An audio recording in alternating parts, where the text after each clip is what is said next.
ciclo, e para nós ciclos são sempre ruins.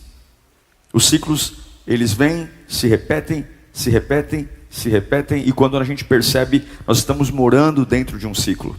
Mas o pior de todos os ciclos é o ciclo do medo. É quando você se sente tão impotente, que você se torna um covarde. Um covarde.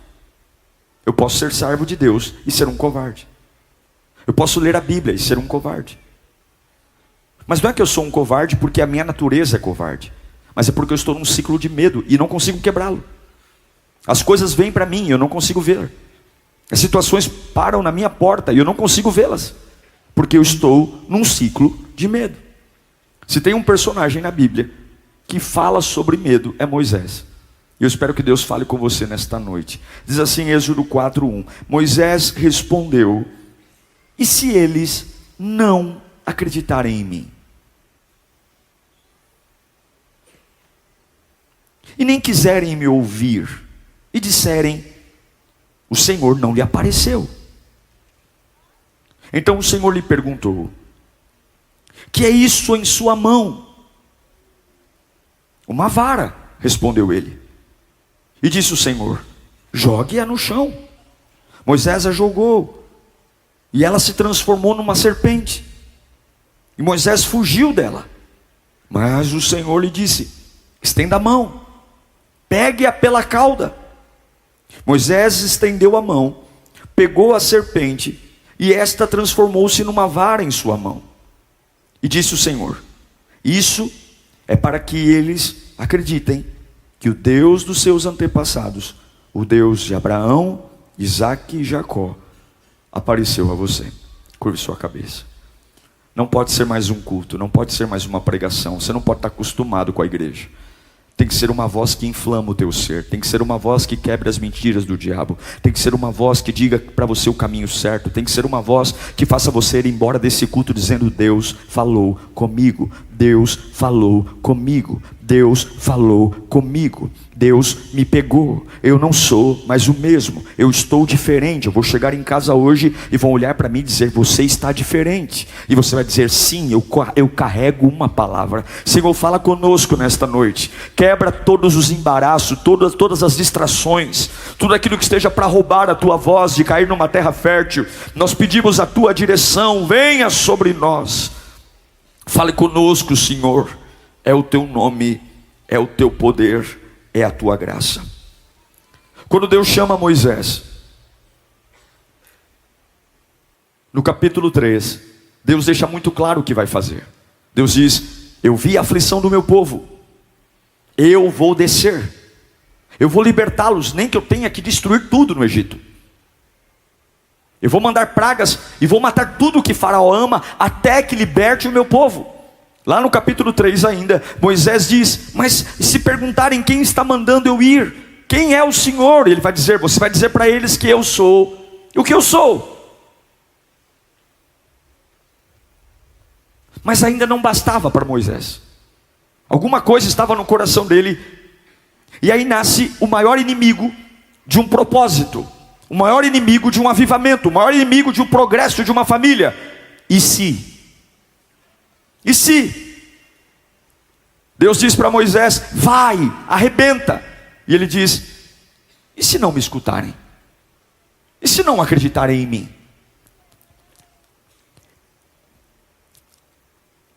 Eu sou uma pessoa que carrega algumas incertezas. Eu sou humano. Estou pregando para gente ou para anjo aqui?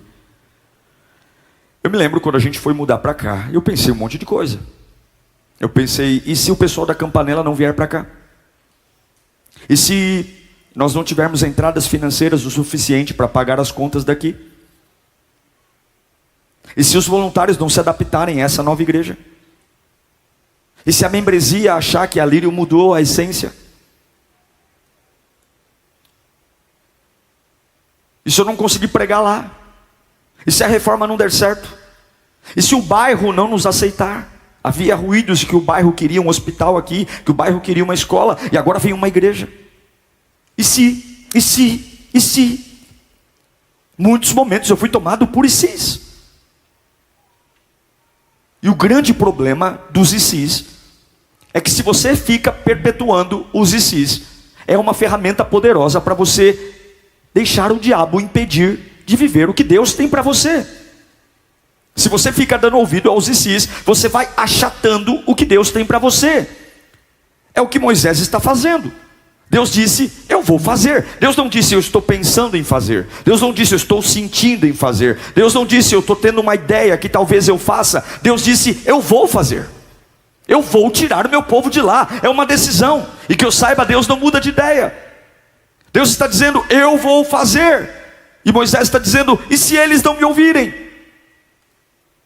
Será que eu não posso estar simplesmente impedindo o que Deus quer fazer, ou segurando o que Deus quer fazer, simplesmente por eu estar morrendo de medo e com dúvidas? É fácil entender um pouco Moisés.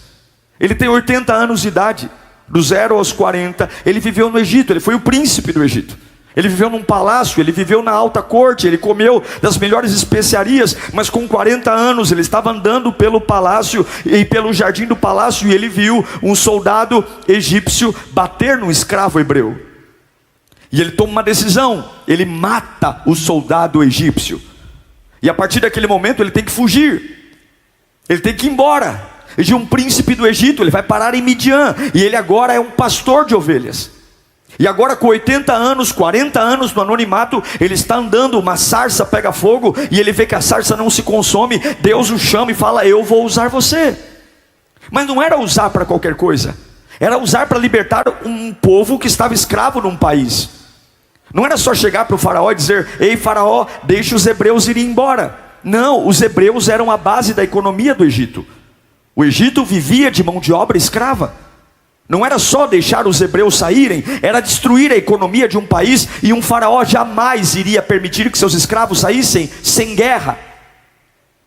Deus está pedindo algo para Moisés difícil. O que Deus está pedindo para Moisés é quase que impossível. E esse é o problema.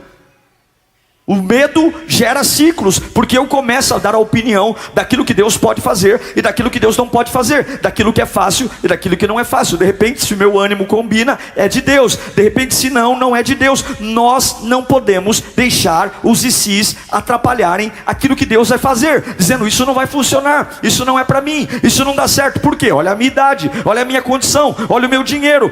Você não pode rebaixar o que Deus vai fazer, simplesmente porque você está morrendo de medo. Você não pode desistir das promessas de Deus só porque você está com as pernas bambas. Eu tenho certeza que quando Deus disse para Moisés tudo o que ia fazer, a cabeça de Moisés dizia, isso não vai dar certo, isso não vai acontecer. Porque a gente olha para nós e a nossa cabeça começa a trabalhar. E se não tiver dinheiro? E se não tiver apoio? E se eles não me respeitarem? E se eles não me apoiarem? E se o povo não me ouvir? Mas Deus não está dizendo que tem uma ideia. Deus está dizendo, eu vou fazer, eu vou libertar. Eu tomei uma decisão. Eu só estou esperando alguém que seja capaz de crer no que eu estou fazendo. Se não for você, vai ser outro Moisés. Mas eu vim aqui perguntar, você é capaz de crer naquilo que eu quero fazer? E eu fico pensando quantas coisas a gente perde, quantas oportunidades a gente perde, pelo simples fato de Deus não conseguir nos usar pela nossa fraqueza e pelo nosso medo. Quantos avivamentos poderiam acontecer dentro da nossa casa, do nosso trabalho, mas nós falamos, passa para outro, porque a minha cabeça diz que não é possível. Quantas coisas, mas eles não vão me ouvir, eles não vão me apoiar. Eu sou um assassino, eu tenho uma história, eu vim do vício, eu sou um novo cristão. E se, na verdade, Moisés, ele não está duvidando de Deus, porque Moisés não está dizendo assim, e se Deus falhar? Não. Moisés não está dizendo, e se Deus me abandonar? Não. E se o poder de Deus não for suficiente? Não. Ele está dizendo o seguinte, e se eles não me ouvirem? Moisés não está duvidando do poder de Deus. O problema de Moisés não é Deus, o problema de Moisés são eles. E se eles não me ouvirem? E se eles não me apoiarem? E se eles não acreditarem que foi o Senhor que me mandou? Moisés está dizendo, eles. Ele está preocupado com eles. A dúvida de Moisés não é em relação a Deus, é em relação aos outros. Por que eles eram tão importantes? Porque Moisés tinha medo dos hebreus. Ele tinha medo. Você observa que durante todo o processo de libertação, sempre foi uma relação muito tensa entre Moisés e o povo hebreu. Porque ele era um hebreu criado no Egito. Moisés era muito hebreu para ser egípcio, e era muito egípcio para ser hebreu. Moisés era uma bagunça. Moisés não era um camarada sem muito povo, ele não se encaixava em lugares. Agora, olhe para mim. Não é curioso que Deus te chame para uma missão, onde você, no meio da missão, tem que enfrentar o seu maior medo? Escute aqui. A maioria das coisas que Deus tem para você começa por aquilo que você mais tem medo. Quer enxergar seu chamado? Enxergue seus medos. Quer enxergar seu potencial? Enxergue seus medos. A coisa que mais te dá medo pode ser a coisa que te dê a maior pista daquilo pelo qual Deus te chamou. E Ele está dizendo: e se eles não me ouvirem? E se eles? Essa é a parte louca. Não é sobre Deus, é sobre eles. E se eles não me aceitarem? Agora escute. Quando Deus te chama para um propósito, seja lá qual for, você tem que entender que Deus já te conhece. Ele é o fabricante. Deus sabe quem você é, Deus sabe tudo que tem em você, Deus sabe seus medos, Deus sabe quem você vai enfrentar. A sensação que a gente tem algumas vezes é que quando Deus me chama, Deus está no mesmo nível que eu. Não, Deus te chama, Ele sabe quem você é. E alguns são chamados por Deus e dizem: eu não vou dar conta. E aí você pode me perguntar: pastor, quando eu sei que eu estou pronto para fazer o que Deus me chama? Ué, você sabe que está pronto para fazer o que Deus te chama quando Deus te chama. Se Deus está te chamando, você está pronto. Se Deus está incendiando o seu coração, você está pronto. Porque Deus nunca cometeu um erro, Deus nunca falhou, Deus nunca errou, Deus nunca empatou. Deus vê todas as coisas. E se Deus está te chamando, é porque Ele sabe que você é a pessoa. E daí se eles não me ouvirem? E daí se eles não quiserem me apoiar? Deus não comete um erro. O problema de Moisés é que ele está querendo entender todas as parcelas. Ele está querendo pensar em todas as oportunidades. Ele está preocupado com todos os cenários, quando a única coisa que ele deveria dizer é: se Deus está me chamando, ainda que eu não veja potencial em mim, existe alguma coisa escondida que Deus vai pôr para fora. Eu quero que você entenda: ninguém te conhece melhor do que Deus, ninguém sabe o que você carrega melhor do que Deus. E quando Deus te chama, Ele não está pedindo para você sentar com Ele no sofá e discutir o seu chamado. Quando Deus coloca algo na tua mão, Ele não está perguntando a sua opinião, Ele só quer saber algo: sim ou não. Sim ou não. Você vai ou não vai? Eu conheço tua história torta, eu sei os teus medos, eu sei os teus limites, eu sei que você é pesado na língua, eu sei. Não venha me repetir suas ladainhas, eu te conheço. Quem deu a boca ao mudo? Quem deu os olhos ao cego? Quem é que deu a vida a você? Não venha me tentar e me ensinar a ser teu Deus. Não venha aqui me dizer que você está com dúvida do que eu estou fazendo. Quando Deus te chama, Ele sabe até mesmo aquilo que você tem medo. Então, apesar de Moisés estar dizendo: eles não vão me ouvir, eles não vão me aceitar, então por tabela ele também está duvidando de Deus. Mesmo que não seja diretamente, porque se Deus está o chamando e Ele está dizendo: mas espera aí, o Senhor talvez não viu eles. Então talvez Deus não é tão bom como diz. Então talvez Deus não é tão poderoso como diz. Então talvez Deus não é tão perfeito como diz. Como nós temos coragem de duvidar de Deus, colocando a culpa nos outros? Você aceita o chamado? Depende. Você vai entregar a sua vida a Deus? Depende. Depende se a igreja me aceitar, depende se o louvor for bom, depende se na igreja ninguém me encher a paciência, depende se o pastor pregar, depende. E se eu for à igreja e me magoar igual foi na igreja antiga? E se eu for à igreja e for um voluntário e o líder pegar no meu pé? E se você vier e Deus te encher do Espírito Santo? E se você vier e a graça de Deus encher o teu coração de paz? E se você vier e a tua vida nunca mais for a mesma? E se você se entregar a Deus e o teu passado for engolido por uma unção de cura, poder e libertação? E se Deus derramar uma nova mentalidade sobre a sua cabeça? E se Deus te fabricou? Sim, existem ICs importantes. Alguns e se são importantes porque eu crio um plano B. E se o som acabar? É importante esse se. E se o ar-condicionado pifar? E se a cadeira quebrar? E se a luz apagar? A gente tem que ter alguns e se's que a gente pensa, mas eu não posso subir aqui e dizer assim, e se eles não gostarem da minha pregação? E se ninguém aceitar Jesus? Enquanto o e se é sobre coisas que está sobre o meu governo, eu tenho todo o direito de ficar e se. Mas alguns chamados que Deus tem para você, você não é capaz de administrá-lo. E se você quiser uma resposta para as suas dores e para os seus medos, você vai tentar achatar o Deus que você serve. Eu preciso chegar num ponto de não encolher a Deus, mas confiar em Deus. Eu não posso controlar tudo o que acontece comigo. Eu não posso controlar a satisfação das pessoas. Eu não posso controlar se as pessoas vão me ouvir. Eu não posso controlar se as pessoas vão me apoiar. Mas eu só sei de uma coisa. Quando Moisés olha para Deus e diz, e se eles não me ouvirem? O que é lindo é que Deus não dá nenhuma palavra de conforto a Moisés.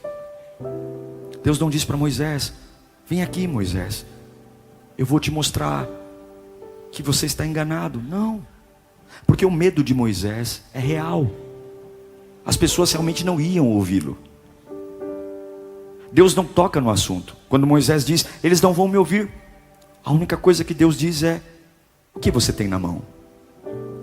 A mente de Moisés é, e se eles não me ouvirem? E se eles não me ouvirem? E Deus diz, o que você tem na mão? E se eles não me ouvirem? O que você tem na mão? E se eles não me ouvirem? O que você tem na mão? E se eles não me ouvirem? O que você tem na mão? Eu tenho medo deles. O que você tem na mão? E se não me apoiarem? O que você tem na mão? E se o dinheiro acabar? O que você tem na mão? E se a doença agravar? O que você tem na mão? E se eu for traído? O que você tem na mão? Eu vejo duas mentalidades. Coloque para mim o Êxodo 4:2. Eu quero ler com você junto. Vamos ler no 3? 1, 2, 3.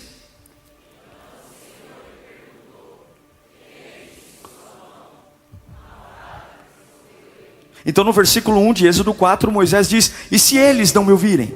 E agora Deus diz, o que é isso que você tem na mão? Uau! Tem coisas que você não controla, meu. Tem coisas que Deus vai te colocar que você não controla. E se você entrar nesse jogo do e se, você vai pirar, você vai enlouquecer. Se você voltar para casa hoje, e se existe uma lista infinita de possibilidades de tudo dar errado. E se eles não me ouvirem? E se eles não me amarem? E se tentarem me matar? Eu posso chegar em casa hoje e ficar pensando na minha filha que tem 7 anos e ficar pensando, meu Deus, e na adolescência? E se ela se desviar? Meu Deus, e se ela conhecer alguém na adolescência? Meu Deus, se alguém oferecer droga para ela? Meu Deus, e se alguém quiser prejudicá-la? Meu Deus, se ela for trabalhar? Eu posso ficar o tempo todo pensando, e se, mas eu também posso pensar que Deus ama minha filha muito mais do que eu. Deus ama minha filha muito mais do que eu. Então a pergunta não é e se, a pergunta é o que você tem na mão. Você manda uma mensagem para um amigo. Nós somos assim. Você manda para um amigo, ele visualiza e não responde. Daqui a pouco você pega o celular e começa a olhar e dizer, puxa vida, ele sempre me responde. E se ele ficou chateado? E se ele não quer falar mais comigo? E se eu mandei alguma coisa? Aí você começa a ler as mensagens antigas para ver se você falou alguma bobagem. E aí você manda daqui a pouco 2 olhinhos para ele e ele não responde também. Aí você começa a ficar louco, você fica doido. E aí você começa a pensar, voltando no tempo, o que será que eu fiz? O que será que eu falei? Qual foi a última vez que eu encontrei? Qual foi a última conversa? Porque e se? Porque nós sempre duvidamos do que temos nas mãos. Sempre. Você precisa entender, Moisés foi um assassino, e era por isso que ele tinha dúvida se iam ouvi-lo. O passado dele era tenebroso,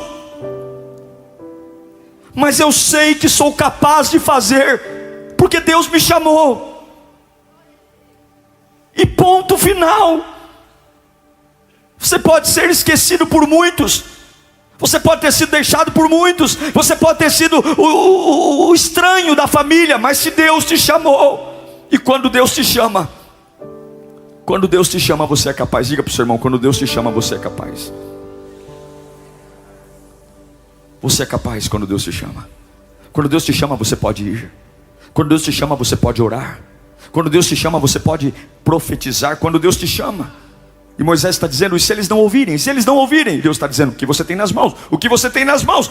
E se eles não ouvirem? O que você tem nas mãos? Eu estou preocupado com a opinião deles. E Deus está dizendo: eu já coloquei algo em você. O que você tem na mão? Mas se o dinheiro não der, e se eles não me apoiarem? O que você tem nas mãos? E se o banco não aprovar a carta de crédito? O que você tem nas mãos? Eu não sei para que eu estou pregando aqui hoje, mas Deus está dizendo: enquanto você estiver buscando certezas para os seus e sis, o chamado e o avivamento não vai chegar.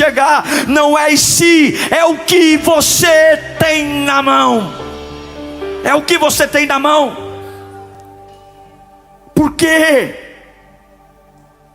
Você está certo em ter medo dos hebreus, Moisés. Eles não vão te ouvir.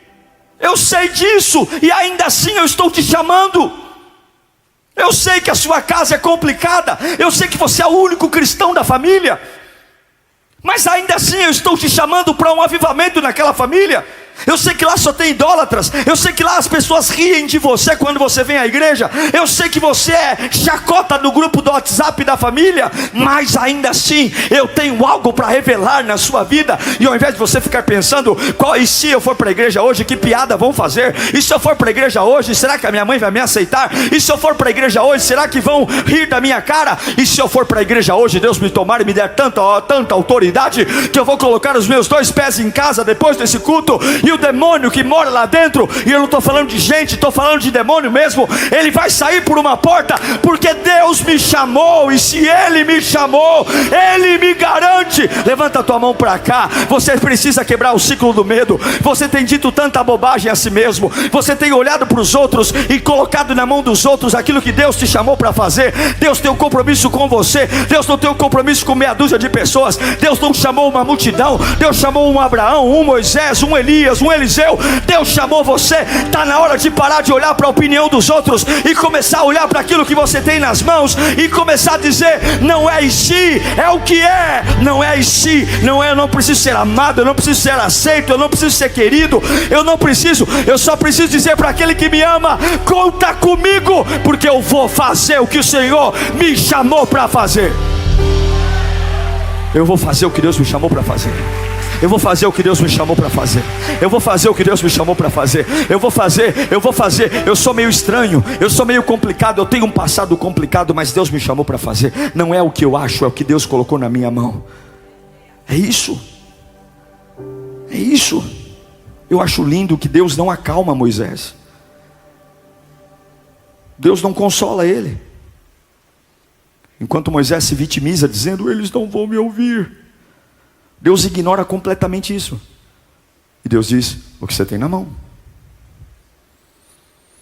Deus poderia dizer: ei, nada de ruim vai acontecer. Deus poderia dizer: ei, confia em mim. Não. Deus não diz nada disso. Deus apenas diz: o que você tem na mão.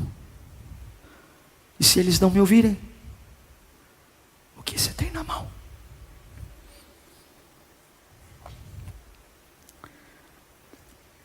Escute aqui. Eu não sei porquê Deus me fez pregar esse mesmo sermão. Eu não prego sermões iguais desde que nós mudamos para cá. Mas alguém precisa ouvir essa palavra. Moisés está em Midian porque ele está fugindo. E ele está preocupado com a conversa das pessoas, com a opinião das pessoas. E ele acha que são as pessoas que têm que dizer se o que Deus tem na vida dele vai funcionar ou não. Não são as pessoas que dizem se o que Deus tem para você vai funcionar ou não. Não é a opinião das pessoas que diz e que aprova o teu ministério e o teu chamado. Não é a opinião do povo. A voz de Deus não é a voz do povo. E hoje Deus vai te tirar do "e se" para o que é.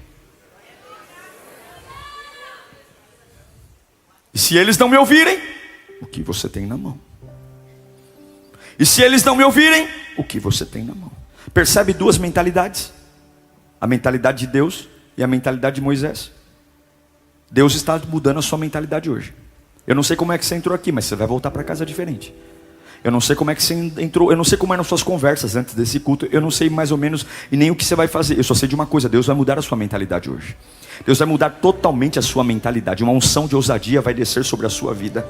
Se Deus diz que vai fazer, ninguém vai parar. Não importa, não importa. Se o grande eu sou está com você, Deus manda eu te dizer que hoje, se eu estou falando com você, respeita o que eu estou falando, esquece os outros. Não se trata do que eles dizem, não se trata do seu passado, não se trata da sua idade, se trata do que eu vou fazer.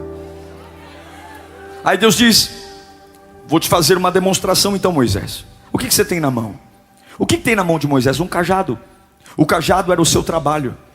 O cajado, ele era um pastor de ovelhas. É com um cajado que ele puxa as ovelhas para perto e afasta os coiotes. É o cajado. Ele sabe para que serve um cajado. Ele conhece o funcionamento de um cajado. Mas a hora que Deus fala: o que você tem na mão? Um cajado. Joga o que você tem na mão. E na hora que ele joga o que ele tem na mão, o que ele tem na mão ganha um outro poder, ganha uma outra forma, sobe um novo nível. O que você tem na mão, quando você lança, um novo potencial surge daquilo. Era um cajado até então, era a mesma coisa até então, mas quando eu pego o que está na minha mão e lanço na presença de Deus, aquilo que até então era só para cuidar de ovelhas, se torna uma serpente. Deus está mostrando que aquilo que você tem nas mãos, quando você lança diante de mim, ganha um novo nível, ganha um novo potencial. Escute o que eu estou pregando aqui. Se você entregar para Deus o que você tem nas mãos hoje, um novo potencial virá sobre você. Você não conhece completamente o que é um cajado, você não sabe. O teu cajado até hoje está relacionado às tuas experiências. Pastor, eu sou um grande trabalhador. Alguns falam assim: Pastor Diego, eu sou um homem honesto, eu trabalho, eu sou uma pessoa que faz bem para todo mundo. Eu não entendo porque que minha vida não vai para frente. Eu não entendo, a sua vida não vai para frente porque você é um homem honesto, porque você é um trabalhador, porque você ama todo mundo, porque você não faz mal para ninguém. Mas você tem o controle da sua vida, porque quando você pega o que tem nas mãos e joga na presença de Deus e lança aquele cajado que você conhece, que paga as suas continhas, que resolve os seus BOs, na presença de Deus ele ganha um outro volume, um outro processo e uma outra extensão. Levante as mãos para cá. Você não pode acreditar que tudo que Deus tem para você é o que você sabe. Você não pode imaginar que tudo que Deus tem para sua família é o que você estudou. Você não pode acreditar que tudo que Deus vai fazer no teu ministério é aquilo que você viu na internet. Você não pode acreditar que tudo que Deus vai fazer na sua vida é o que você leu nos livros. O que Deus tem para você é algo que você não viu, não ouviu e não imaginou. Mas enquanto estiver nas suas mãos, é o que você conhece. Quando você para de colocar a culpa nos outros e joga o que tem nas mãos na presença de Deus, um novo potencial vai vir. E poderia virar uma ovelha, poderia virar um lobo, mas vira uma serpente venenosa. Sabe o que Deus está falando? Quando você pega o que tem nas mãos e joga, os maiores perigos podem vir à sua frente. Eu vou te dar autoridade para pegar a serpente pela cauda, pegar ela na mão, porque aquilo que está projetado para matar o outro não vai matar você. Aquilo que está projetado para destruir o outro não vai destruir você. Essa arma é tua. E de onde vem essa arma? Vem de um anjo com a espada desembainhada? Vem de um arcanjo cheio de poder? Não, vem daquilo que você tem nas mãos. Deus manda eu te dizer: não virá de estádios famosos, não virá de conferências em ginásios, não virão de grandes preletores, virá daquilo que você tem nas mãos. Quando você parar de dizer: e não vão me ouvir, não vão me aceitar, não vão me amar, e dizer: eis-me aqui, Senhor, agindo Deus, quem impedirá? Quem?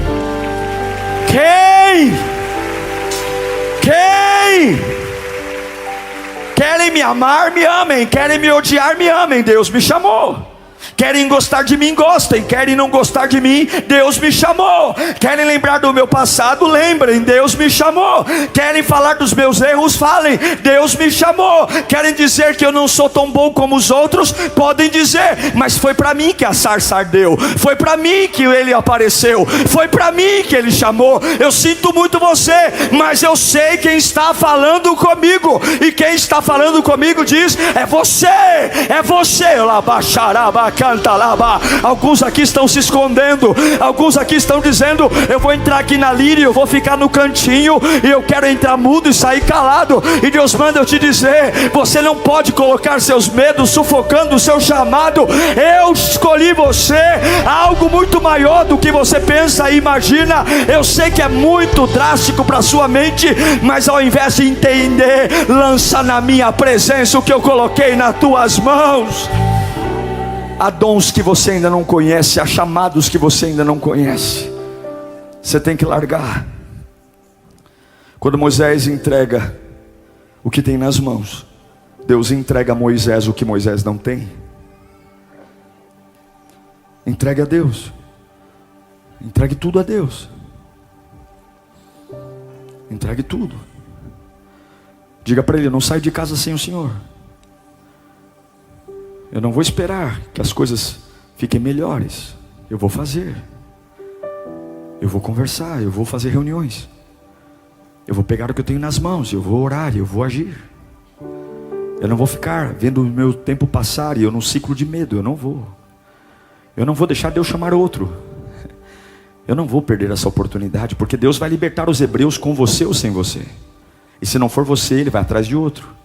Mas eu não quero carregar na minha vida que um dia Deus me chamou para algo e eu fui tão covarde de dizer, Senhor, eu não vou fazer o que o Senhor me chamou. Porque e se eles, quem são eles perto do Deus que você serve? Quem são eles perto do Jesus que você veio buscar? Quem são eles perto da glória que está vertendo aqui agora?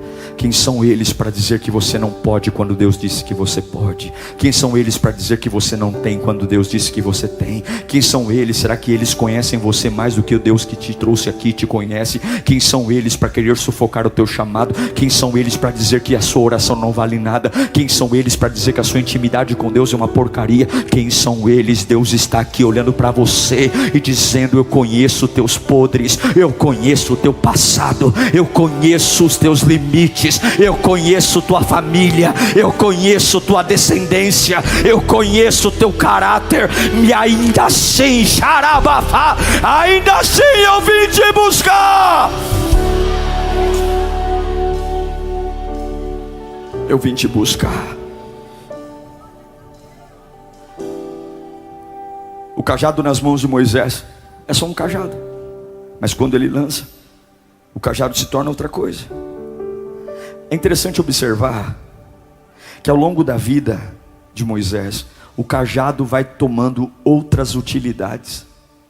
Naquele dia, o cajado se transforma em uma serpente, para mostrar que o perigo do Egito estava sob o controle de Moisés. Mas chega um dia que Moisés está na frente de um mar, e ele pega o mesmo cajado de pastor, ele toca no mar, e o mar se abre. Uma outra vez, Moisés está a pistola da vida, muito nervoso. O povo quer água, não há água. O povo quer água, não há água. E Moisés pega o cajado e bate na rocha, e sai água da rocha.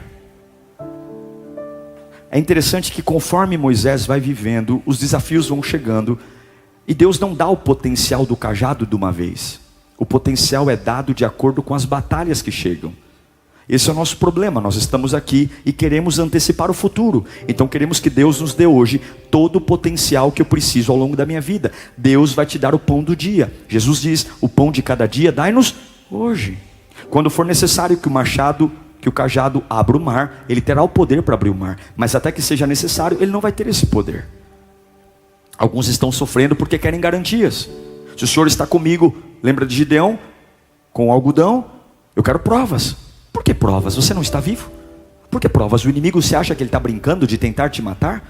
Você acha que o diabo, ele erra tiro? Você acha que você está vivo porque o inimigo tem péssima pontaria? Não, Deus está guardando você. Se tem uma coisa que o diabo sabe fazer é matar pessoas. Se tem uma coisa que o diabo sabe fazer é desgraçar famílias. Se tem algo que Ele sabe fazer, é envergonhar as pessoas até que elas nunca mais se levantem.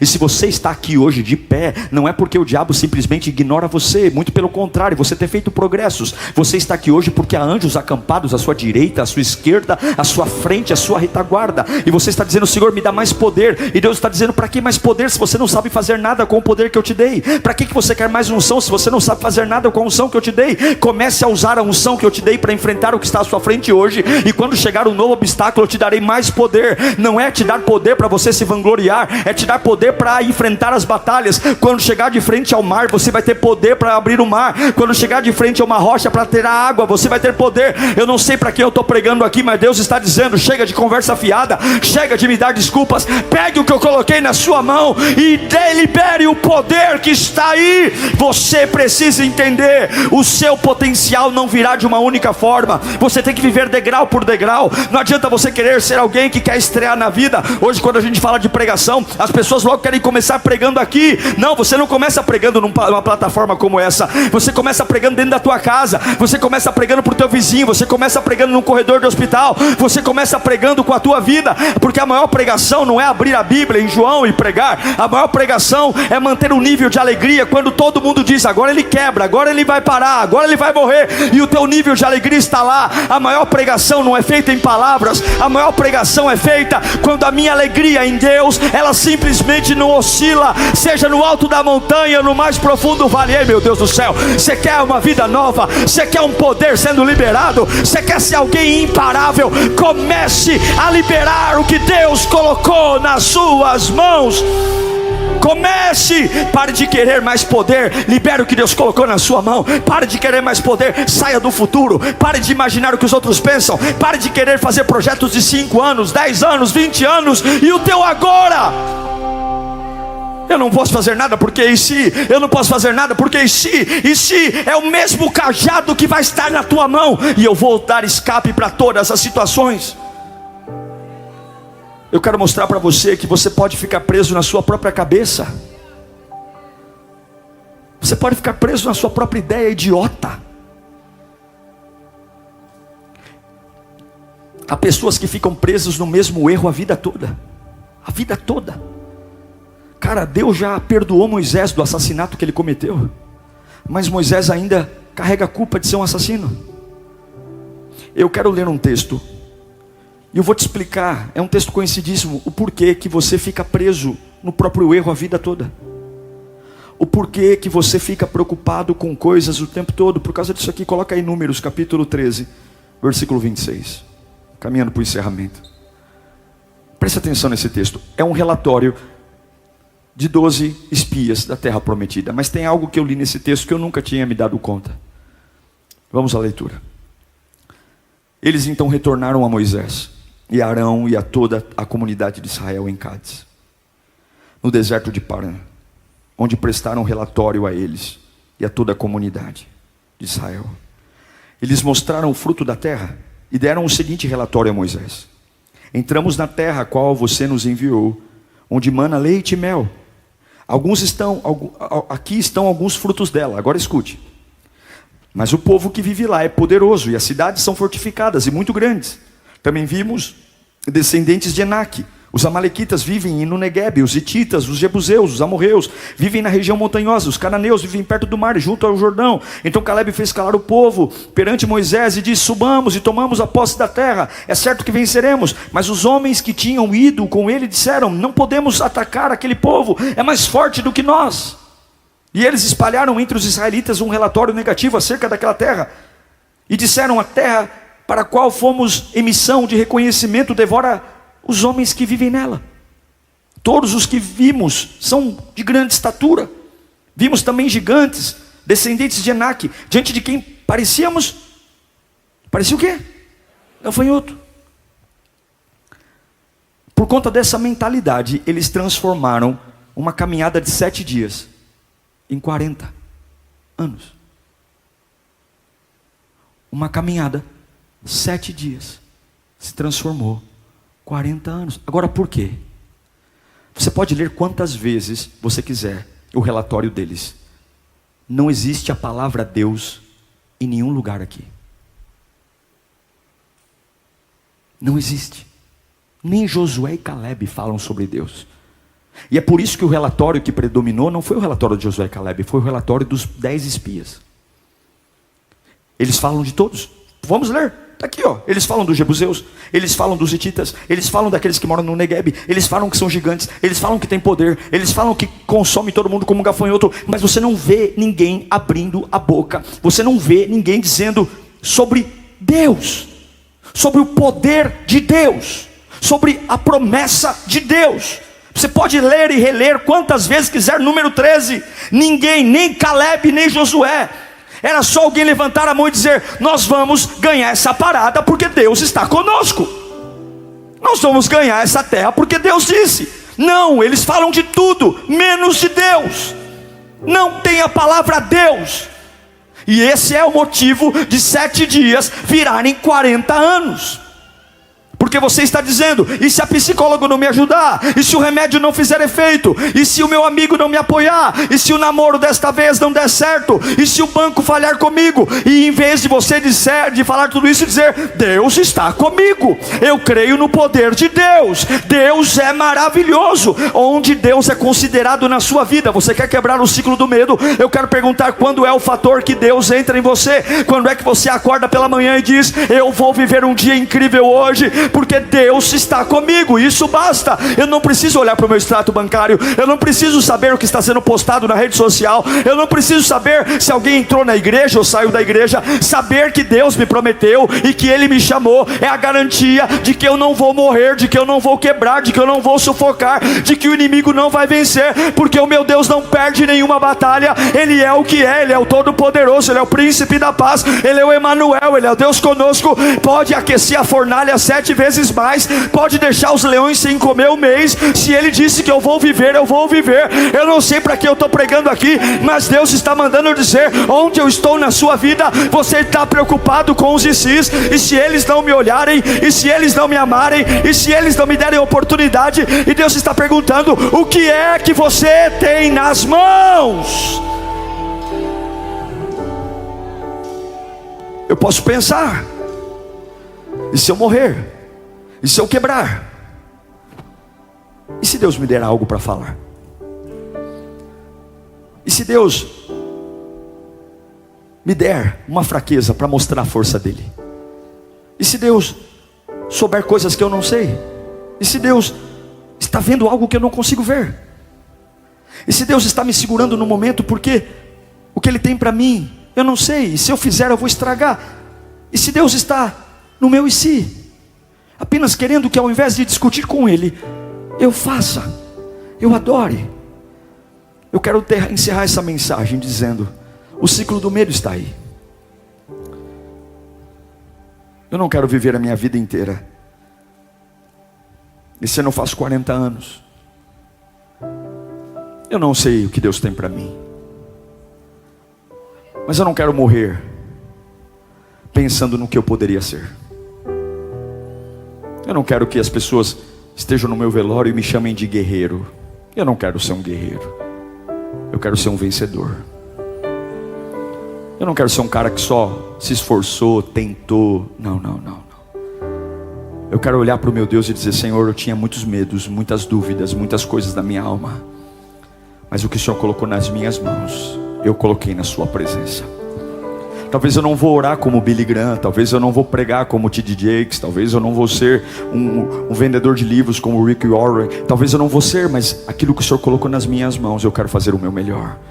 Se o meu melhor é cuidar da minha família, se o meu melhor é enfrentar as adversidades do meu trabalho e deixar a luz brilhar, eu sei que se Deus me chamou, Ele não cometeu um erro. E talvez você esteja dizendo com a sua cabeça tomada pelo medo: eu não vou aguentar. Mas Deus está dizendo: saia do seu futuro, pegue o que você tem nas mãos e coloque na sua presença, na minha presença, que eu vou transformar o que você tem nas mãos em tudo o que você precisa. Tudo que você precisa, para cada nível de demônio, para cada situação, eu vou transformar. Eu quero que você levante suas duas mãos, nós vamos confessar juntos Romanos 8, Romanos 8:38, levanta as mãos o mais alto que você puder. Leia comigo no 3, 1, 2, 3. Pois estou convencido de que nem a morte, nem a vida, nem os anjos, nem de demônios, nem o presente, nem o futuro, nem quaisquer poderes, nem altura, nem profundidade, nem qualquer outra coisa na criação será capaz de separar do amor de Deus que está em Cristo Jesus, o nosso Senhor. E levanta as mãos bem alto e diga: medo, o meu Deus pode fazer, e mesmo que Ele não faça, Ele ainda será o meu Deus. Para a glória de Jesus, dê um viva de júbilo ao Rei. Aleluia! Você não é mais escravo do medo. Você não é. E eu vou terminar a mensagem falando o que falei no começo. Quando foi para assinar o contrato, eu disse: e se o povo não vier? E se a igreja perder a essência?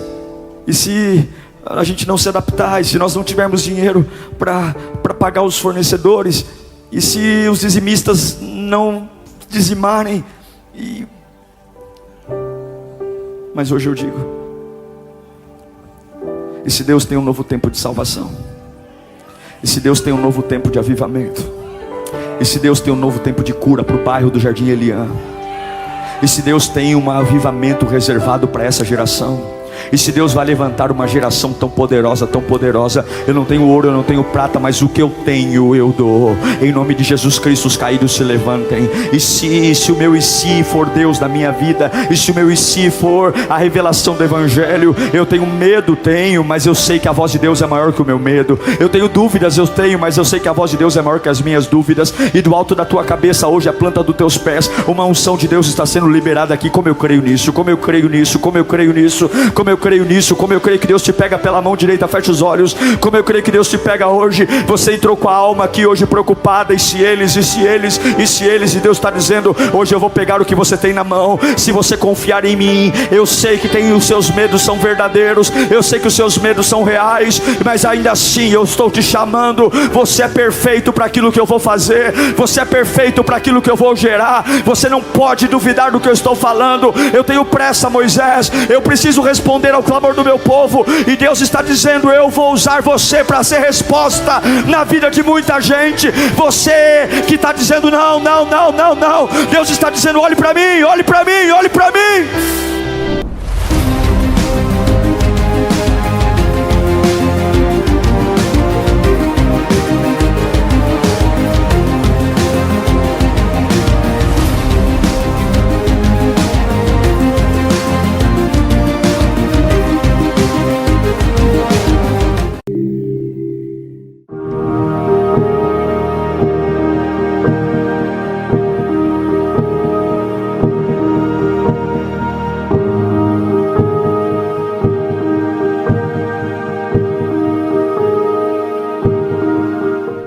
Vocês amam a Bíblia?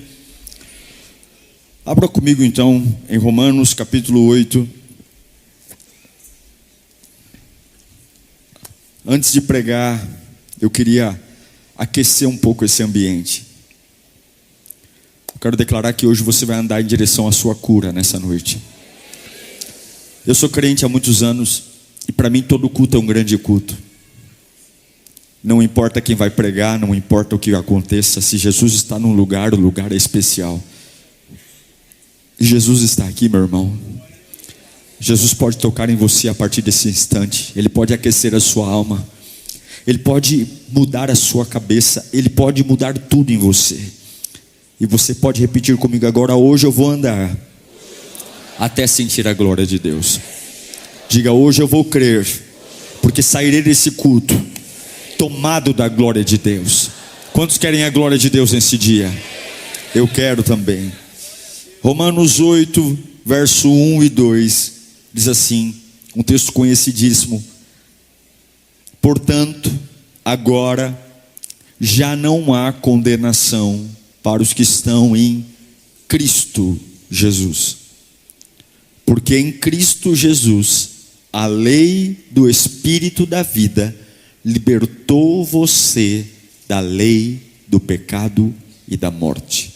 Vamos ler juntos O 1 e o 2 de novo. Coloca um para mim novamente. Está nos telões laterais. Tente se esforçar para ler aí onde você estiver. 1, 2, 3. Portanto, agora já não há condenação para os que estão em Cristo Jesus. Porque em Cristo Jesus, a lei do Espírito da vida libertou você da lei do pecado e da morte. Curve sua cabeça. Peça ao Senhor para falar com você. Esqueça tudo, esqueça o que você vai fazer depois do culto, esqueça para onde você vai, esqueça a sexta-feira, traga a sua cabeça para cá. Nada é mais importante do que ouvi-lo, nada é mais poderoso do que o toque, nada é mais poderoso do que o abraço, nada é mais poderoso do que o sopro do Espírito que está aqui, o Espírito que ressuscita, o Espírito que fortalece, o Espírito que dá visão. Oh Deus, fala conosco nesta noite, Senhor. Esse povo veio te ouvir, esse povo veio porque precisa de ti, e eu te peço, fala conosco, Senhor. Toma-nos em tuas mãos, através da tua doce presença. Nós precisamos de ti. Alcança-nos em nome de Jesus, amém.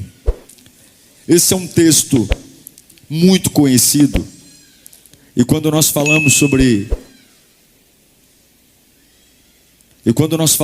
condenação, não há condenação para os que estão em Cristo Jesus.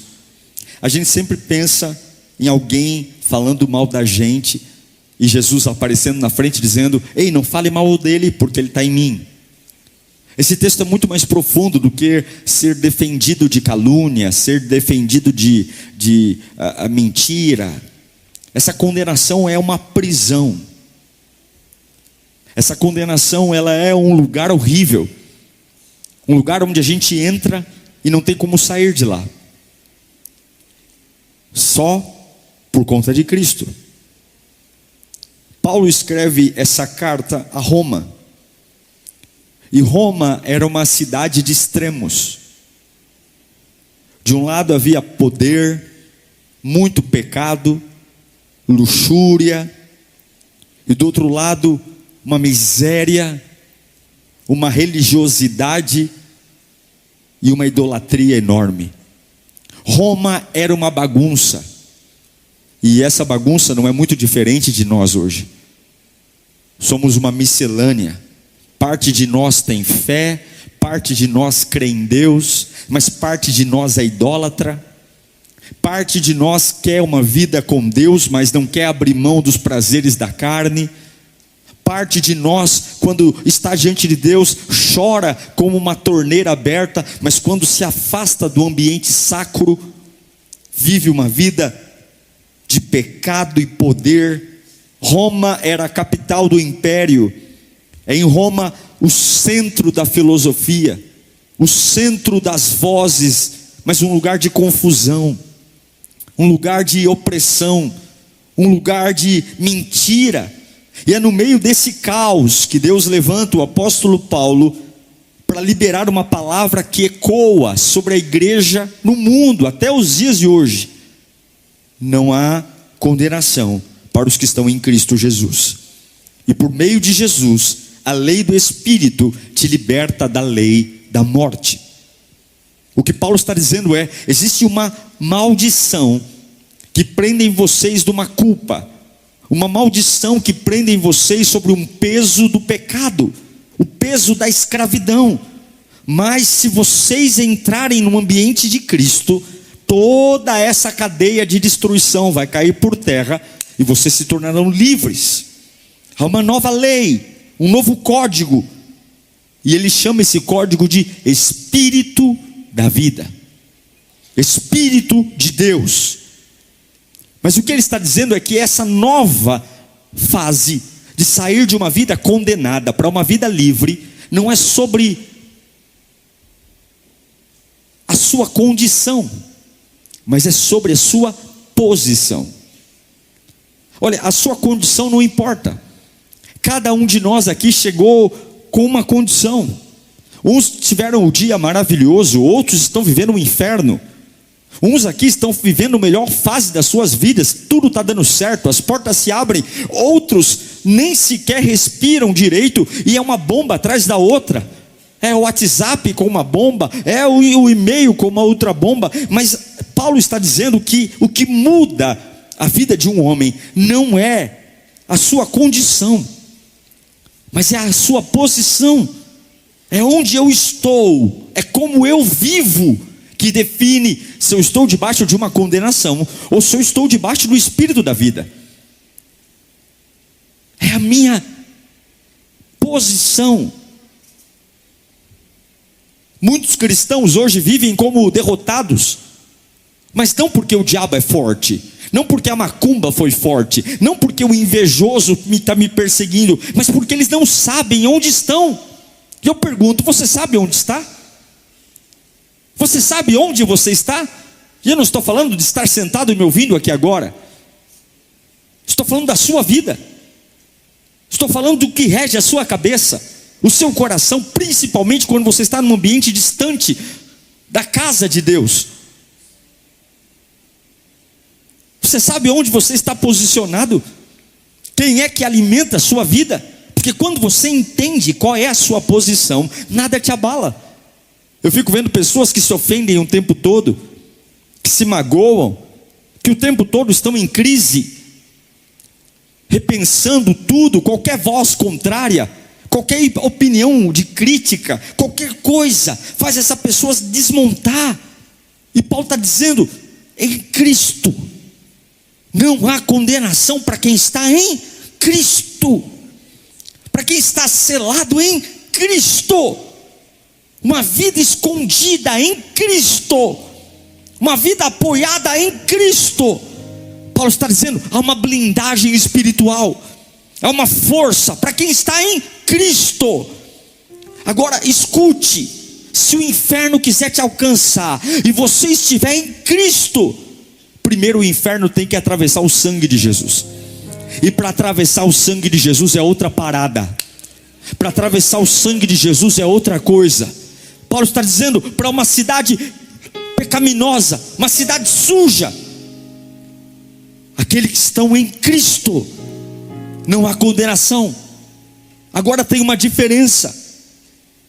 Paulo não está falando sobre quem crê em Cristo, ele está dizendo estar em Cristo.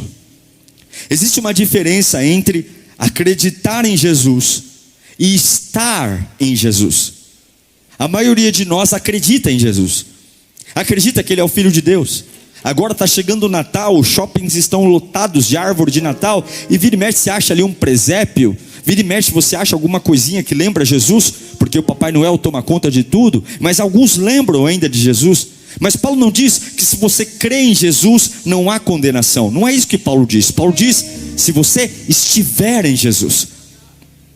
Estar em Jesus é muito mais profundo do que acreditar nele.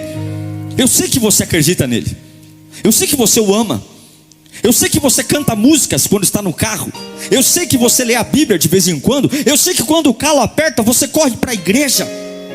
Mas isso não é o suficiente. Existe uma dimensão para quem crê, mas existe uma outra dimensão para quem está. E Paulo está dizendo: olha, se você crê, você tem uma posição em Cristo, mas se você está, é porque você mora nele.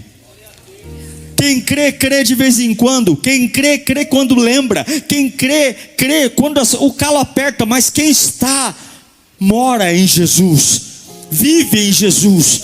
E hoje eu quero pregar essa palavra porque o Espírito acendeu uma chama no meu coração para acender o teu coração. É o tempo de você começar a morar na presença de Deus. Tudo o que está acontecendo na sua vida é nada mais do que um chacoalhão, porque Deus está dizendo: você está me pedindo coisas que eu não posso fazer, porque você lembra de mim, mas não mora em mim. Hoje uma revolução vai começar a acontecer na sua vida. Diga comigo: eu quero morar em Jesus. Levanta as mãos e grite: eu quero morar em Jesus. Mais alto: eu quero morar em Jesus. Sabe o que é morar em Jesus? É respirar Jesus. Sabe o que é morar em Jesus? É não ter vergonha de Jesus.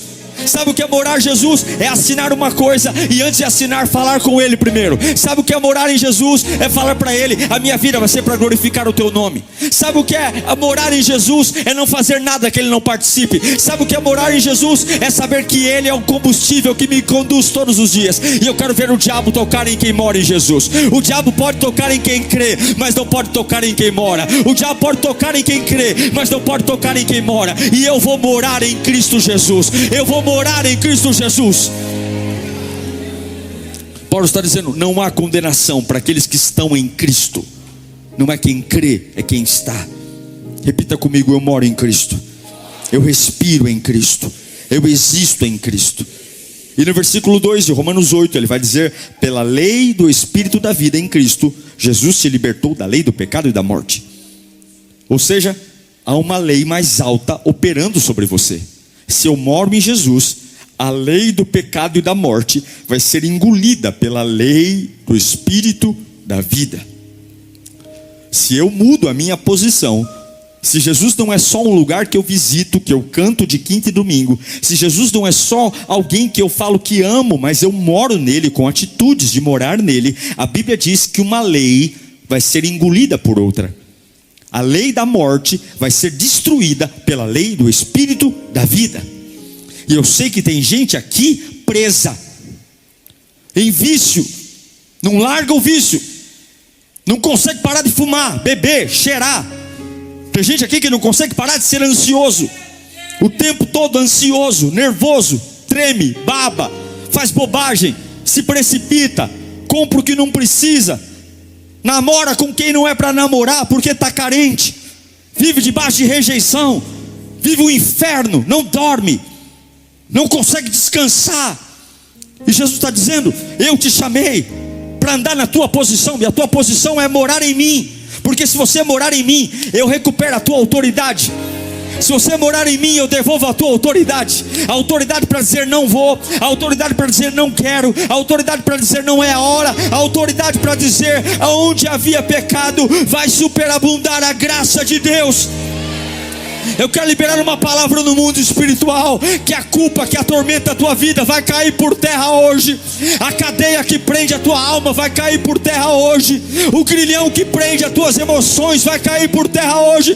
Porque eu não sou um crente de quinta e domingo, eu sou um crente que mora na presença de Deus. Eu quero morar na presença. Eu quero a presença. Repita comigo: a culpa acabou. Mais alto: a culpa acabou. Porque a lei vai ser trocada. O pecado quer colocar na minha vida a lei da morte. Eu trabalho para quebrar, eu caso para separar, eu tenho um filho para perder o filho, eu entro na igreja para me perder, eu abro a boca para fazer e falar mal dos outros. Essa é a lei do pecado, é a lei que termina com morte. Mas a Bíblia diz que se eu morar em Cristo, essa lei que faz eu começar tudo bem feito e tudo termina desmaiado, tudo termina com morte, a Bíblia diz que há uma lei sobre ela, e essa lei é chamada lei do Espírito da vida. Eu começo para prosperar, eu começo para ser feliz, eu começo para glorificar a Deus. É como o sol da aurora que cresce, cresce, cresce. Eu passo pelo vale, mas eu não morro no vale. Eu passo pela fornalha, mas não morro da fornalha. E todo mundo vai olhar e dizer: você não quebra. Eu não quebro porque há um espírito de vida sobre mim. Eu estou pregando para alguém aqui. Mantenha a sua posição. Você foi selado.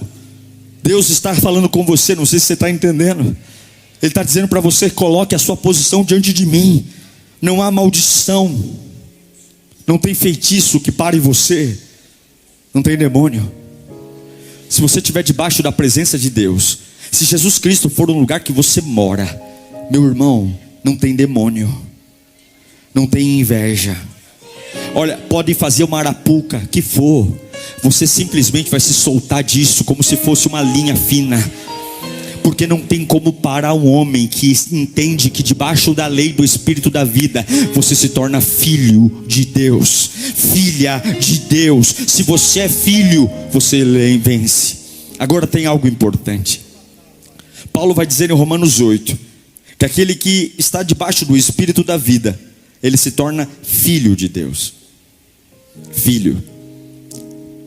Mas filho tem glória. Mas antes da glória, filho também passa pelo gemido. Fala comigo, o gemido vem antes da glória. O gemido é o preço da presença. Paulo vai dizer em Romanos 8:18. Romanos 8:18, mesmo capítulo. Estou trabalhando com vocês. Considere, pois, que os sofrimentos do tempo presente. O que é o tempo presente? É o que está acontecendo agora. Considere que os sofrimentos de agora não podem ser comparados com a glória em que nós será revelada. Quando Paulo escreve isso, Paulo não está filosofando. Não, Paulo não está tentando consolar você com palavras bonitas, dizendo, ai, fica firme. Não, ele não é, ei, eu fui torturado, só que eu fiz as contas. Eu fiz as contas. E o saldo é a glória pesa mais do que as aflições. Paulo está falando, o saldo da minha vida, e olha que eu apanhei, e olha que eu fui torturado, e olha que eu naufraguei, e olha que eu fui desprezado, mas eu vou dizer para você, quando eu comparo tudo que o diabo tentou fazer contra mim, e quando eu comparo tudo que Deus derramou em minha vida, eu digo para você que o saldo é positivo. O saldo é a glória de Deus. Ele está dizendo, eu coloquei tudo na balança, eu coloquei o sofrimento de um lado, eu coloquei a traição de um lado, eu coloquei o desprezo de um lado, e do outro lado eu descobri que a glória é mais pesada do que aquilo que fizeram contra mim. Paulo está falando sobre o peso da glória. No mundo de Paulo, o valor das coisas era decidido pela balança. O que pesa mais tem mais valor. E eu quero declarar que quando você coloca o sofrimento no prato da balança, e do outro lado você lembra do Deus que serve e da glória que Ele derramou, Satanás está mentindo, porque você não vai quebrar, porque você não vai morrer, porque você não vai falir, porque a glória é mais pesada do que o sofrimento. O diabo é mentiroso. O diabo mentiu para você. O diabo tenta perturbar o teu sono porque ele é mentiroso. Mas a palavra está sendo pregada aqui nesta noite. Conhecereis a verdade vos libertará. Eu estou pregando para você que o peso da glória é maior do que o teu sofrimento. Olha lá, eu considero os sofrimentos desse tempo presente não podem ser comparados com a glória. Glória pesa mais. Glória tem mais densidade. Glória tem mais substância. Você quer uma glória sem peso? Você vai viver de aparência. Você quer uma glória sem peso? Você vai viver de uma aparência sem presença. Vai ser um isopor. Por trás dessa cara bonita, desse sorriso amarelo, dessa maquiagem, desse botox, não tem nada. Porque a verdadeira glória, ela vem do peso de um processo, de alguém que sabe que é filho e sabe que Deus nunca desperdiça uma dor. O sofrimento é o campo onde Deus planta valor em você. O sofrimento de hoje é o lugar que Deus escolheu para te dar maturidade. Deus está treinando você de um jeito que você nunca aprenderia se não fosse enfrentando o que está enfrentando agora. Cada dor que Ele permite, Ele está colocando valor em você. O diabo está dizendo, Deus está te punindo, Deus está te punindo. E Deus está dizendo, confia em mim, olhe para mim. Eu não estou te punindo, eu estou trazendo uma verdade que você nunca teria. Paulo está dizendo, o sofrimento desta vida presente, o sofrimento de agora, eu considero o sofrimento de agora nada perto do peso da glória que está sendo derramada sobre mim. Essa luta emocional que você está enfrentando, essa luta financeira, esse vazio na alma, é o gemido que está vindo, É o gemido que está provando uma coisa tão poderosa. Porque o gemido daquele que está em Cristo não é um gemido perdido, é um gemido profético. Uma coisa é gemer numa mesa de bar, uma coisa é gemer numa biqueira, uma coisa é gemer no braço de uma prostituta, uma outra coisa é gemer num culto, uma outra coisa é gemer na oração, uma outra coisa é gemer na adoração, uma coisa é gemer fumando uma pedra de crack, uma outra coisa é gemer com a boca dizendo glória e os olhos derramando lágrima. Aquele que geme na presença não está gemendo para morrer, está gemendo para gerar. Aquele que está gemendo na presença não está gemendo para quebrar, está gemendo para levantar. Aquele que está gemendo na presença não está gemendo para ser sepultado, mas está sendo plantado, porque algo vai nascer. Me desculpa, mas eu não vou gemer diante dos homens, eu vou gemer diante de Deus, porque há um segredo. Aquele que geme na presença é como óleo gerado na pressão. Eu estava agora na Turquia, e uma das coisas mais famosas na Turquia é o perfume. O perfume, a essência dos perfumes turcos, perfumes do Oriente. E a gente foi até uma loja num dos dias, e eu encontrei, conversando com um lojista. Ele estava explicando para a gente. Ele estava dizendo que os perfumes mais valiosos são produzidos pelo perfumista das raízes mais profundas. Se mistura raiz, casca, erva, especiaria, e se esmaga tudo, mas o óleo, o perfume mais valioso, vem das raízes mais profundas. Raízes que crescem no escuro, raízes que crescem longe dos holofotes, das luzes. Quanto mais profundo é a raiz, mais densidade tem o perfume que ela vai exalar. Ele dizia que a raiz que cresce no escuro, quando se espreme, quando se esmaga essa raiz, o odor que ela exala tem o poder de contaminar todo o ambiente. É por isso que algumas pessoas não suportam o que você carrega, porque muitos de nós não fomos criados diante da luz, fomos criados na escuridão. A escuridão de não ser visto, a escuridão de não ser aplaudido, de não ser celebrado. Muitas vezes gememos e olhamos como se não houvesse valor em nós, mas raízes crescem sozinhas, meus irmãos. Você tem que entender que o que Deus prometeu a você não vem de multidão, muitas vezes é sozinho. É chorar no travesseiro à noite e não ter com quem conversar. É ter que falar para si mesmo, porque não tem ninguém para ouvir. Não tem holofote. Paulo não tinha holofote, não tinha aplauso. E Deus está dizendo: eu treino você no escuro para manifestar teu perfume diante da luz dos homens. Eu treino você no escuro, no silêncio, para te usar em público. Deus não vai te treinar em público, Ele vai te treinar no escuro, para que quando você estiver pronto, todos possam ver o que Ele vai fazer em você. E Paulo está dizendo algo tão poderoso, é exatamente o que ele está dizendo. Ele está dizendo: o meu processo não está me castigando. Isso que está acontecendo comigo agora, eu não vou deixar o diabo tomar a minha boca, eu não vou deixar o diabo enganar o meu coração. Por mais cruel que esteja, eu vou dizer que esse sofrimento de agora não se compara ao que Deus vai fazer na minha vida. Você pode dizer isso para a sua vida agora mesmo. Talvez o diabo mentiu para você o dia de hoje. Ele disse que você é um amaldiçoado, ele disse que Deus esqueceu de você, ele disse que se Deus fosse justo você não passaria por isso. Mas você vai falar como Paulo agora: ei Satanás, cale a boca, porque o sofrimento que eu estou passando agora não se compara ao peso da glória que vai nascer. Eu estou vendo o peso da glória.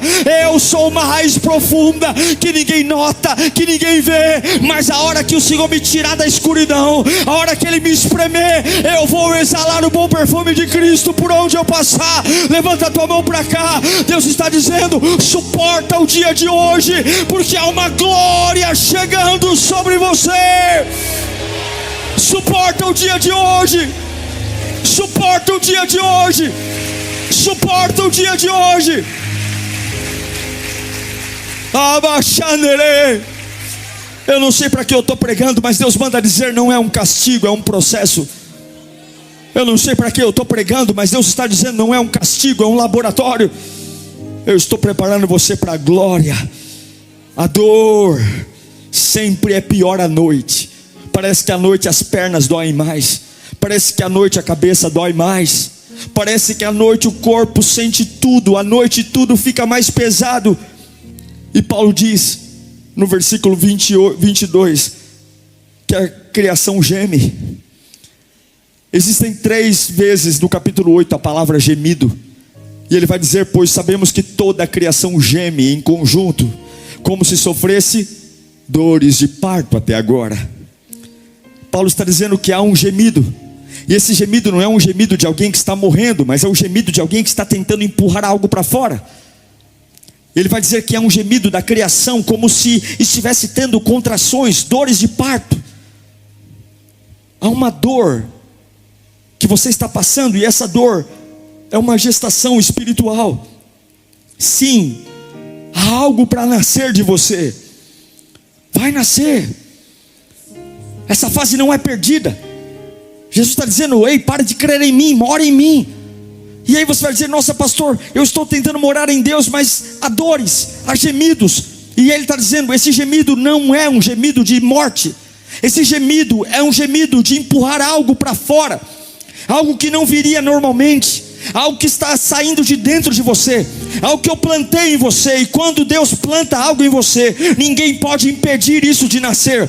Podem tentar matar você, podem tentar calar você, podem tentar colocar você numa salinha escura, podem tentar riscar o teu nome da agenda, podem tentar demitir você da empresa, podem tentar te caluniar, te difamar, podem tentar sujar você no mercado, mas se Deus plantou algo em você, ninguém vai poder impedir o que vai nascer. E eu quero declarar algo: vai nascer, vai nascer, vai nascer, vai nascer, vai nascer, vai nascer, vai nascer.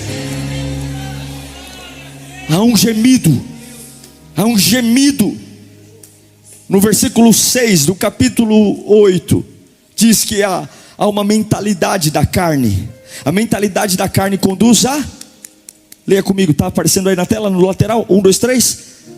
Não está? Então confia em mim que está escrito isso. A aspiração da carne conduz à morte, mas a do espírito conduz à vida e paz. O diabo quer manter a sua mente centralizada na carne. Ele está dizendo: está doendo, morra. Está doendo, pare.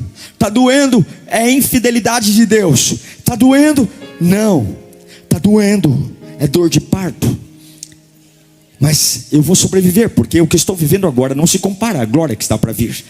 Significa o quê? Significa que se Cristo está em mim, no meio desta guerra, eu terei paz. No meio dessa lágrima, eu vou voltar a sorrir. Eu vou adorar enquanto eu sangro, porque eu posso estar ferido, mas eu ainda tenho um Espírito que me dá vida. Eu posso estar cansado, mas eu ainda tenho fé. Eu posso estar pressionado, mas eu ainda não estou quebrado. E Deus manda eu te dizer: eu coloquei você numa prensa, mas eu não vou destruir você. Eu coloquei você numa prensa, mas eu vou extrair o que há de melhor em você. E até o final desse ano, eu declaro, levante a mão para cá, uma versão nova vai começar a brotar. Você está dizendo: nossa, pastor, eu estou sendo apertado de todos os lados. Mas a tua família vai estar a saber que é você, por conta desses teus olhinhos lindos. Mas quando você abrir a boca, vão dizer: quem é você? Quando você começar a andar, quem é você? Porque o Espírito de Deus vai trazer desse gemido um peso de glória. Pode me espremer, Jeová.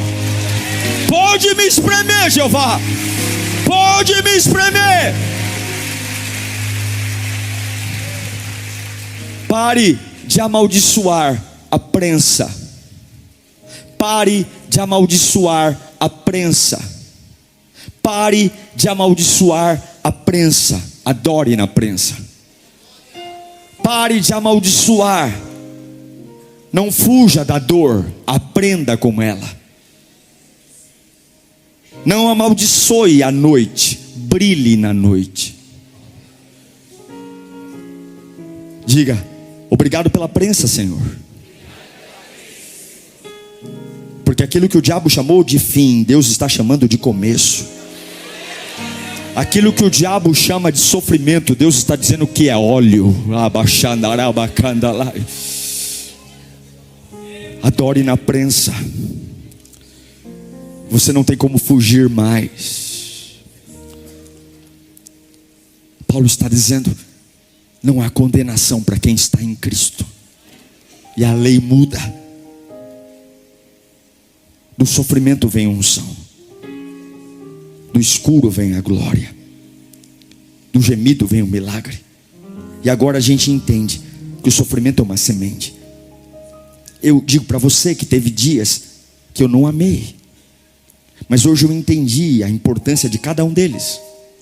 Olha que interessante, Romanos 8, 16 e 17 diz assim: o próprio Espírito testemunha ao nosso espírito que somos filhos de Deus. O Espírito testemunha ao nosso espírito que somos filhos de Deus. E se somos filhos, então somos herdeiros, herdeiros de Deus e co-herdeiros com Cristo. E se de fato participamos dos seus sofrimentos, para que também participemos da sua glória. Olha que Paulo está falando, presta atenção. Deus não te chamou apenas para sobreviver à prensa. Ele te chamou para ser herdeiro.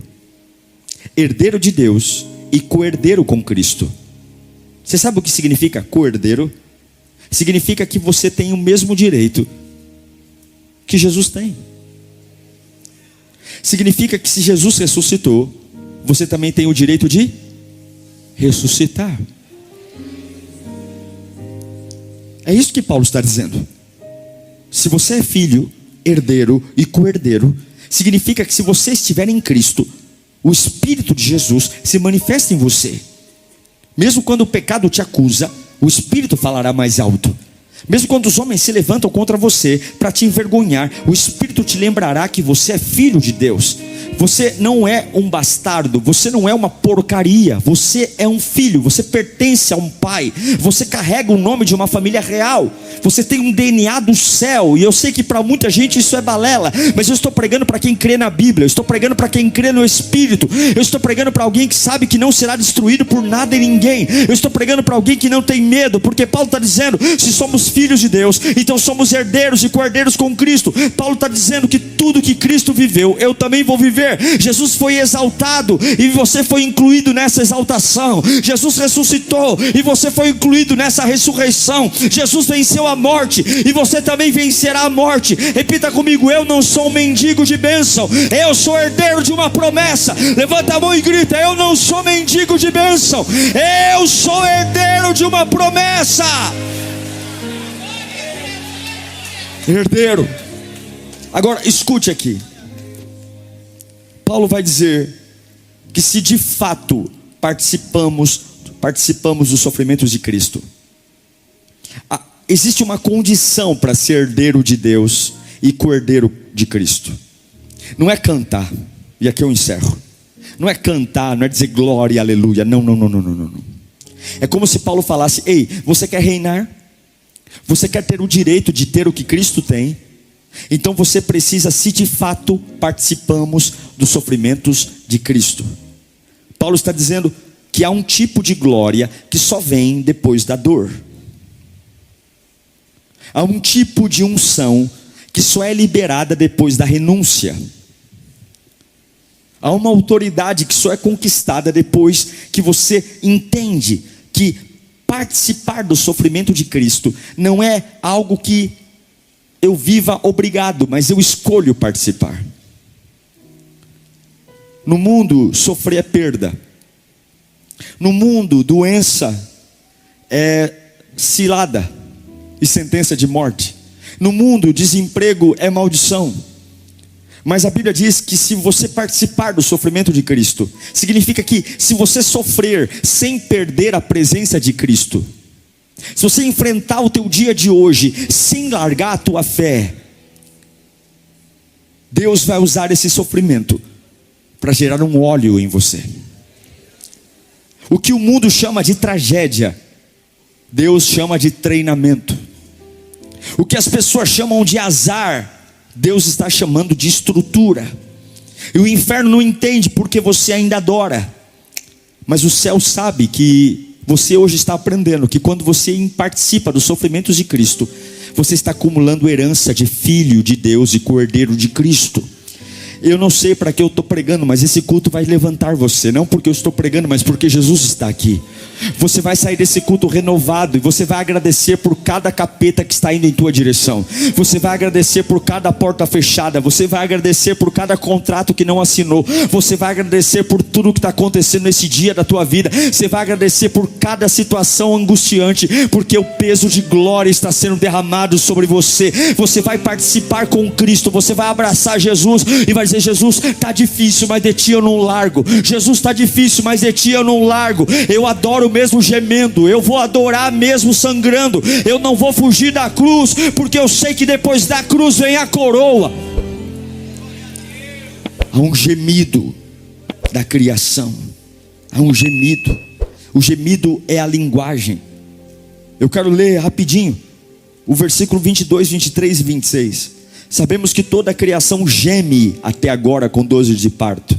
E não é só isso, mas nós também temos os primeiros frutos do Espírito, e gememos interiormente, esperando ansiosamente a adoção.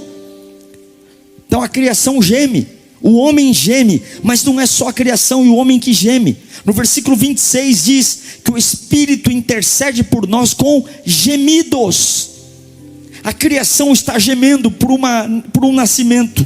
O meu espírito está gemendo por um nascimento, e o Espírito Santo está gemendo com gemidos inexprimíveis para que algo aconteça. Há um gemido por toda parte. Há um gemido. Talvez hoje você aprendeu durante toda a sua vida que gemido é coisa de gente fraca, que gemido é coisa de gente que está perdendo tudo. Mas eu quero dizer que há um gemido que acontece antes da glória acontecer. Desde que você gema na presença, desde que o gemido venha diante do altar, desde que o gemido venha com Jesus na tua boca. E eu sei que alguns estão dizendo: pastor, eu não consigo lidar com isso. Jesus está dizendo: consegue sim, porque o idioma de quem não desiste é o gemido. O idioma de quem não desiste é a lágrima misturada com saliva de alguém que vem para a presença de Deus. Não tem palavra para dizer, só tem ai, só tem ui. Mas esse ai e ui é diante daquele que pode fazer todas as coisas. E há uma promessa sendo liberada para você aqui hoje. Se o teu gemido for na presença,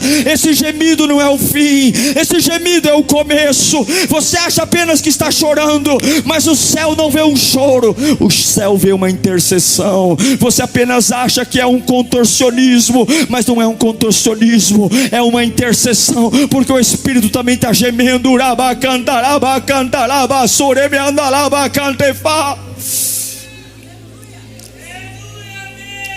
O gemido não é um colapso, o gemido é um anúncio. Está difícil, Senhor, mas eu ainda estou aqui. Está doendo, Senhor, mas eu ainda estou aqui. E aqueles que estão em Cristo Jesus, não há condenação. Não há condenação para quem está em Cristo. O diabo tem que tirar a mão. E a lei da morte é engolida pela lei da vida. E o gemido é como uma prensa. Eu não conseguia, e parece que agora tudo está mais difícil, mas eu estou dizendo: você não me pediu isso, eu estou espremendo para sair algo de você. Não é um gemido de quem está morrendo, é um gemido de quem está gerando.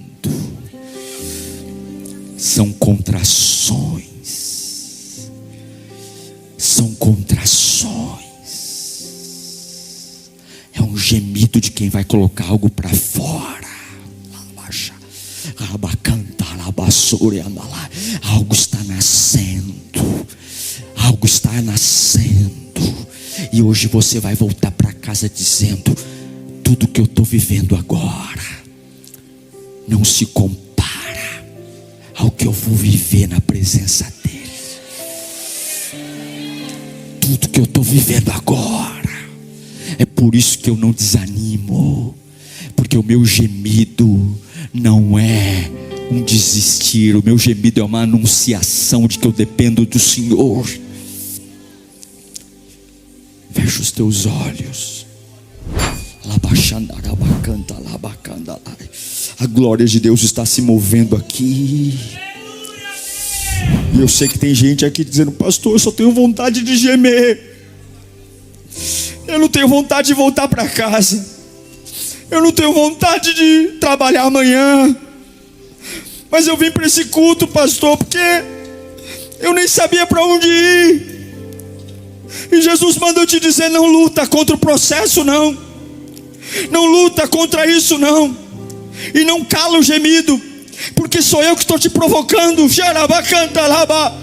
Não abafe o som. Se o som que você tem hoje é dizer: socorre-me, Senhor, pode soltar. Se o som que você tem hoje é: me ajuda, não tem problema. Porque tem dores que não devem ser medicadas. Tem dores que devem ser entregues na presença de Deus. Tem dores que não devem ser abafadas. Tem dores que devem ser semeadas. Tem gemidos que não devem ser silenciados. Tem gemidos que devem ser entregues, porque o Senhor tem o poder de transformar gemidos em glória. Em glória. Em glória. Em glória. Em glória. Mas eu tenho duas palavras. Abra os olhos. Eu tenho que terminar aqui. Abra os olhos. Abra os olhos. Mesmo capítulo 8, versículo 28. Não há condenação para os que estão em Cristo. A lei do pecado é engolida pela lei da vida. E aí você vai gemer, porque um filho que é herdeiro de Deus escolhe participar do sofrimento de Cristo e geme. Só que tem uma promessa. Levanta a mão para cá. Se você viver uma vida em Cristo, eu declaro isso.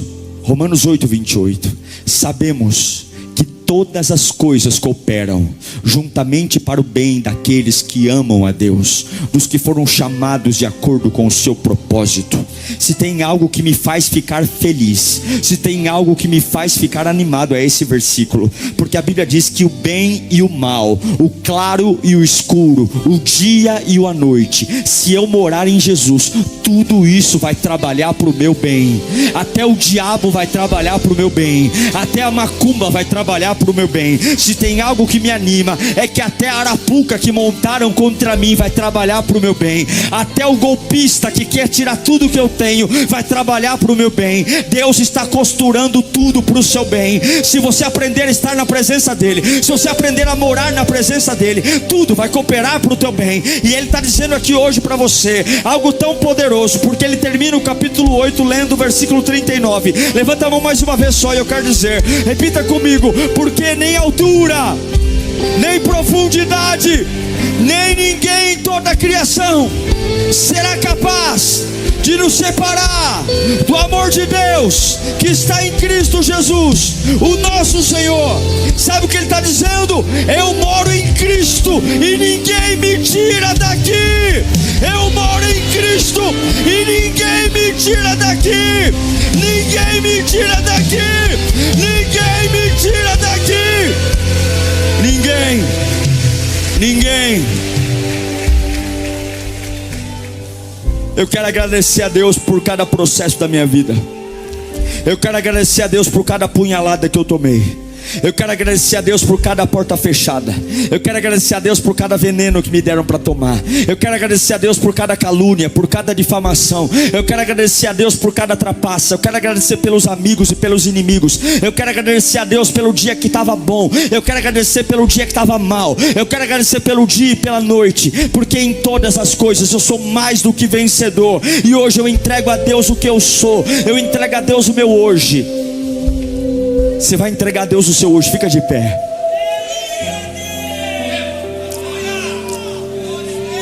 Qual é o seu hoje? Paulo está dizendo: as coisas que estão acontecendo comigo agora não se comparam ao peso da glória. Que bom que você chegou até o final desse sermão. Eu espero de verdade que Deus tenha falado com você e transformado algo no seu coração. Mas não é só ouvir não, agora é hora de colocar em prática tudo que você recebeu nesta pregação. Obrigado a todos que têm semeado nesse canal, falado do canal, vocês são uma grande família. E além dos sermões, nós temos de segunda a sexta o Pense e Ore, todos os dias, à meia-noite, o Clamor da Madrugada e aos sábados, a Devocional do Metanoia. Você é muito bem-vindo aqui e eu espero você no próximo sermão. Até lá!